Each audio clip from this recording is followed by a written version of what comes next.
The Girl Who Fell Beneath the Sea, Chapter 1. The myths of my people say only a true bride of the sea god can bring an end to his insatiable wrath.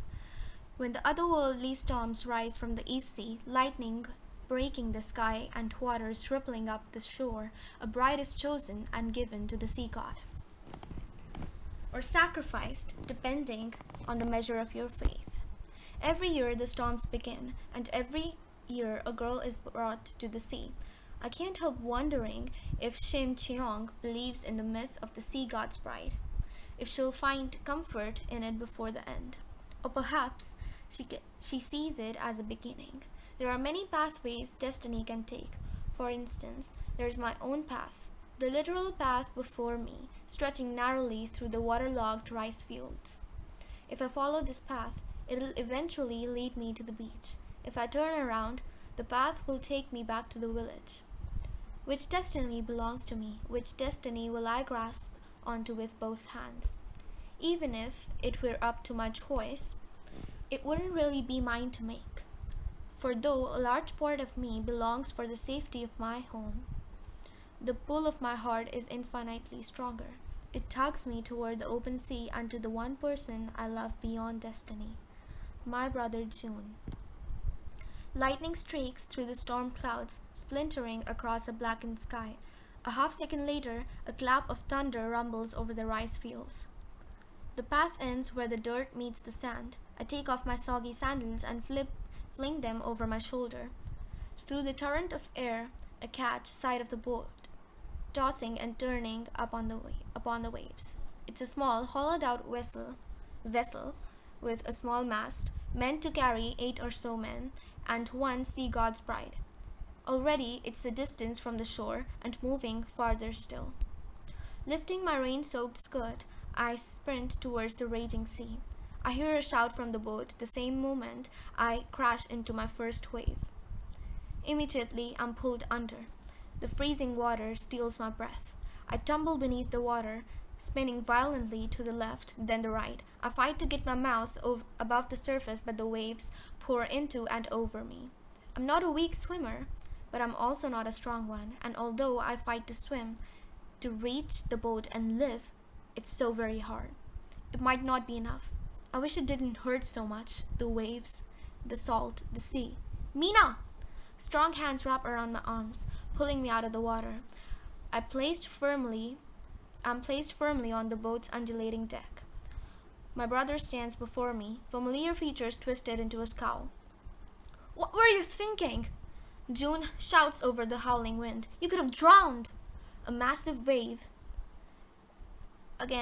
crashes against the boat, and I lose my balance. June grabs my wrist to keep me from tumbling overboard. "I followed you," I shout, just as loudly. "You shouldn't be here. Warriors aren't supposed to accompany the sea god's bride." Looking at my brother now, his rain-lashed face and defiant expression, I want to collapse into tears. I want to ask him to the shore. I want to drag him to the shore and never look back.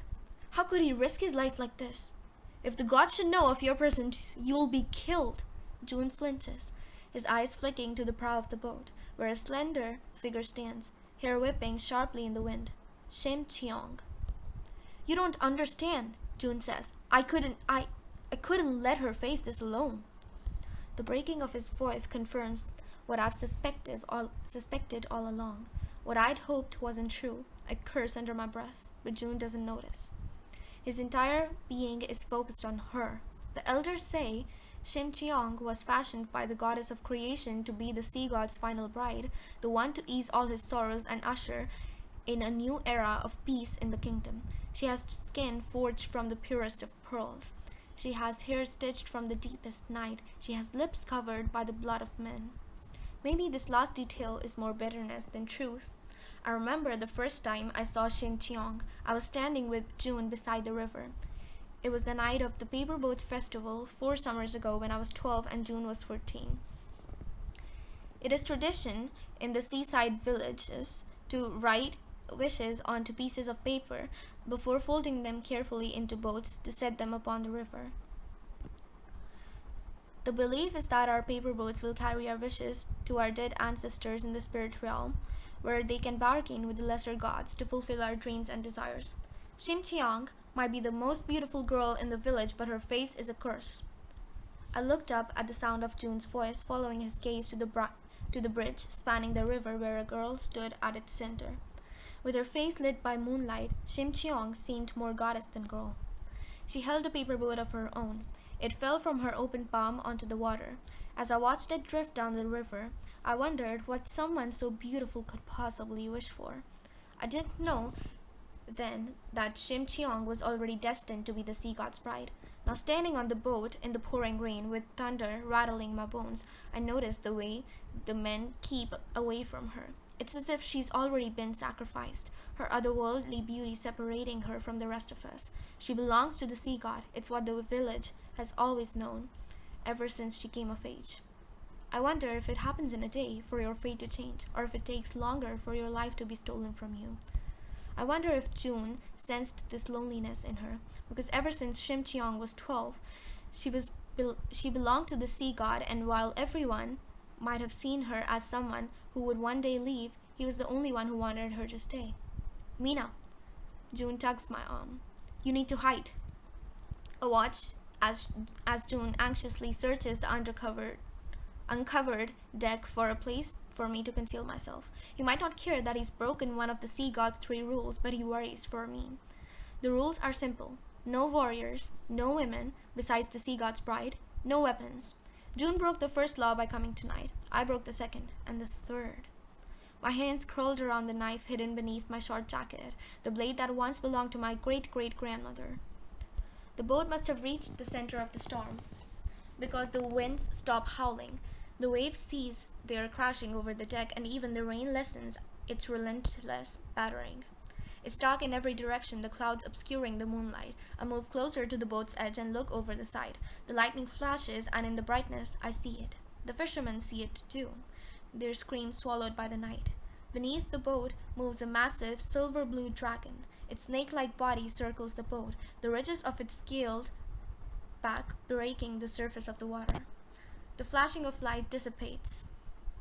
Darkness falls once more, and all that can be heard is the endless roll of the waves. I shiver, imagining all the awful fates that might await us, either through drowning or being devoured by the sea god's servant. The boat groans as the dragon slides right up against the hull. What is the purpose of this? What was the sea god thinking, sending his terrifying servant? Is he testing the courage of his bride? I blink, realizing my anger has dispelled most of my fear. My gaze sweeps the boat. Shimcheong still stands at the prow, but she's no longer alone. June! I shout, my heart dropping. June whips his head in my direction, abruptly releasing Shimcheong's hand. Behind them, the dragon rises silently out of the water, its long neck extending into the sky. Seawater falls off its dark blue scales, dropping like coins onto the boat's deck. Its black, fathomless eyes are riveted on Shimcheong. This is the moment. I don't know what's supposed to happen, but this is the moment we've all been waiting for. What Shimcheong has been waiting for since the day she learned she was too beautiful to live. This is the moment when she loses everything, most devastatingly, the boy she loves. And in this moment, Shimcheong hesitates. She turns from the dragon, her eyes finding June's. She gives him a look I've never seen before, one of agony, fear, and such desperate longing it breaks my heart. June lets out a choked sound, takes one step toward her, and then another, until he's standing in front of her, his empty hands spread wide in protection, and with just this, he's sealed his fate. The dragon will never let him go, not after this act of defiance. As if to prove my fears, the great beast lets out a deafening roar, bringing all the men left standing to their knees, except for June.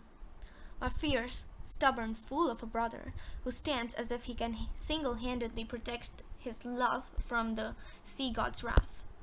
An unbearable anger rises up from within me, starting in my stomach and clawing up to choke me. The gods have chosen not to grant our wishes from the paper boat festival, but also the small wishes we make every day. For peace, for fertility, for love. The gods have abandoned us. The God of gods, the sea god, wants to take from the people who love him. Take and never give. The gods might not grant our wishes, but I could. For June, I could grant his wish. I run to the prow of the boat and leap onto the edge. Take me instead! I whip out my knife and make a deep slash across my palm, raising it up high above my head. I will be the sea god's bride. I pledge my life to him. My words are met with utter stillness from the dragon, and right away I doubt everything. Why would the sea god take me instead of Shimcheong? I haven't her beauty or her elegance. I just have my own stubborn will, the one my grandmother always said would be the curse of me. But then the dragon lowers its head, turning to the side so I can look straight into one of his black eyes. It's as deep and endless as the sea. Please, I whisper. In this moment, I don't feel beautiful, nor do I feel very brave. Very brave, my hands trembling, but there's a warmth in my chest that nothing and no one can take from me. This is the strength I call upon now, because even if I am afraid, I know I've chosen this. I'm the maker of my own destiny. Nina! My brother shouts. No! The dragon lifts its body out of the water, dropping a length of its massive bulk between my brother and me, separating us. In the silence, surrounded completely by the dragon, I hesitate, wondering how much it can understand. I grasp for the right words, the truth. I take a breath, lifting my chin. I am the sea god's bride. The dragon drags its body away from the boat, revealing an opening in the churning water.